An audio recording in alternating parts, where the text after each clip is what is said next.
पंजाब की राजनीति में इस समय जो हलचल मची हुई है वह किसी बड़े राजनीतिक तूफान से कम नहीं लगती, क्योंकि जिस तरह निकाय चुनाव की चर्चा हो रही है वह सिर्फ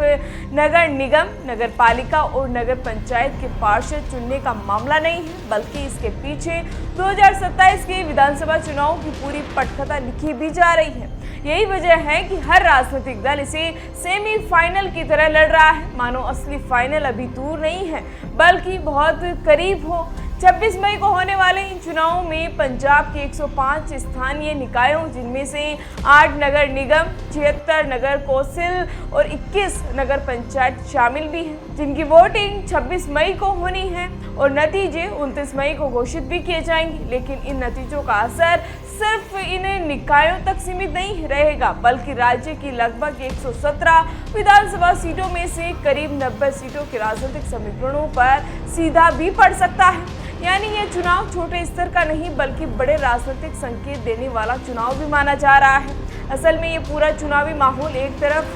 का राजनीतिक थर्मामीटर बन चुका है, जो ये बताएगा कि पंजाब की जनता का झुकाव किस तरफ है, कौन सी पार्टी मजबूत हो रही है और कौन सी पार्टी कमजोर पड़ रही है। वहीं आम आदमी पार्टी के लिए ये चुनाव अपनी सत्ता और सियासी पकड़ को बनाए रखने की परीक्षा है, क्योंकि अगर वह प्रमुख शहरी निकायों में अपना दबदबा बनाए रखने में सफल रहती हैं तो इसका मतलब होगा कि उनका केडर अभी भी मजबूत है और जनता का भरोसा कायम भी है। लेकिन अगर नतीजे कमजोर आते हैं तो पार्टी के अंदर असंतोष भी बढ़ सकता है और 2027 के विधानसभा चुनाव से पहले उनकी रणनीति पर बड़ा दबाव भी आ सकता है। दूसरी ओर भारतीय जनता पार्टी इस चुनाव को पंजाब में अपने विस्तार और सत्ता की संभावना के शुरुआती कदम के रूप में देख रही है और वह चाहती है कि वह शहरी क्षेत्रों में अपनी पकड़ मजबूत करे, ताकि आने वाले विधानसभा चुनाव में एक मजबूत दावेदारी पेश भी कर सके। जबकि कांग्रेस के लिए यह चुनाव खुद को फिर से मुख्य विपक्षी शक्ति से आगे बढ़ाकर एक मजबूत विकल्प के रूप में स्थापित करने का अवसर है, खासकर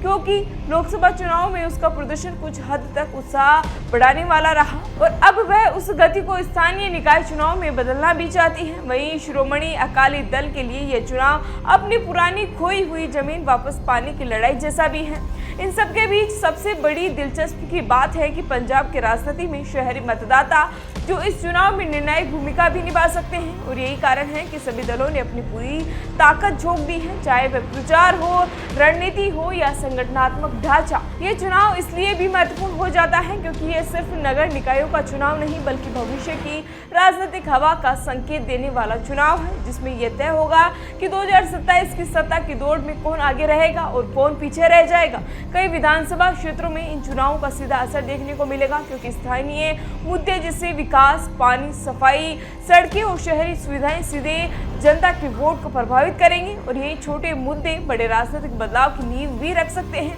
यानी अब यह निकाय चुनाव पंजाब की राजनीति में एक निर्णायक मोड़ साबित हो सकता है, जहां जनता का फैसला सिर्फ वार्डों और नगर पालिकाओं तक सीमित नहीं रहेगा बल्कि आने वाले वर्षों की सत्ता की दिशा भी तय करेगा। अब सभी की निगाहें इस बात पर टिकी हैं कि आखिर 26 मई को जनता किस पर भरोसा जताती है और किसे आने वाले बड़े चुनाव के लिए मजबूत संदेश मिलता है। फिलहाल इसी तरह की चुनावी अपडेट के लिए बने रहिए हमारे साथ और देखते रहिए द इंडिया मूव्स। नमस्कार।